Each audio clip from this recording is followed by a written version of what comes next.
تعالوا اقول لكم النهارده على القرع بالبشاميل. طعمه حلو جدا جدا وبيبقى حلو سريع وسهل ومنعش كده وجميل في الايام اللي احنا فيها دي. يلا بينا على المقادير. هنبقى عايزين 1.5 كيلو قرع مقطع مكعبات، عليهم 3 معالق كبار سكر.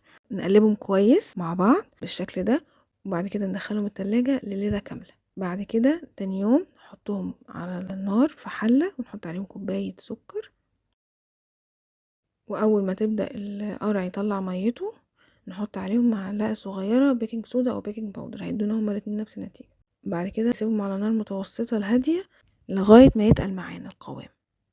للبشاميل بقى عايزين معلقة سمنة و3 زيت،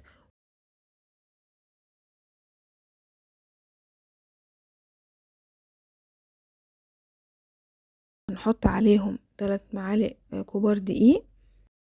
بعد كده نقلب الدقيق مع الدهون دي كويس لحد ما الدقيق يتحمر.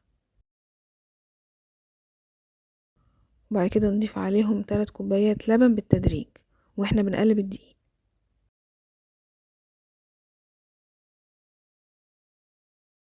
نفضل نقلب في البشاميل لغاية ما الدقيق كله يدوب تماما في اللبن، وبعد كده نحط عليهم نص كوباية سكر ومعلقة صغيرة فانيلا، ونقلبهم كويس لغاية ما القوام بتاعهم يتقل، لغاية ما يوصل للقوام ده. بعد كده في طواجن نبدأ نرص بقى، نحط بشاميل في القعر وعليه القرع، وبعد كده بشاميل تاني،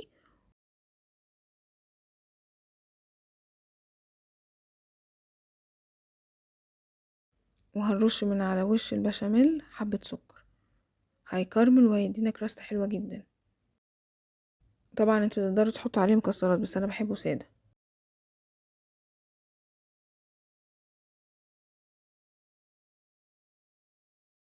طريقة التسوية بقى، يدخل الفرن على درجة حرارة متوسطة لمدة 45 دقيقة، وهيطلع بعد كده معاكم بالشكل ده. بصوا هنا مقرمشة ازاي مكان ما حطينا السكر. هوريكم بقى واحد انا كنت حاطة فيه بشاميل قليل،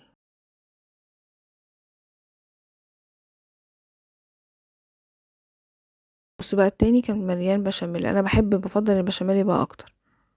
وبالهنا والشفا. ما تنسوش بقى تقولي لي ايه رأيكم فيه لما تجربوه،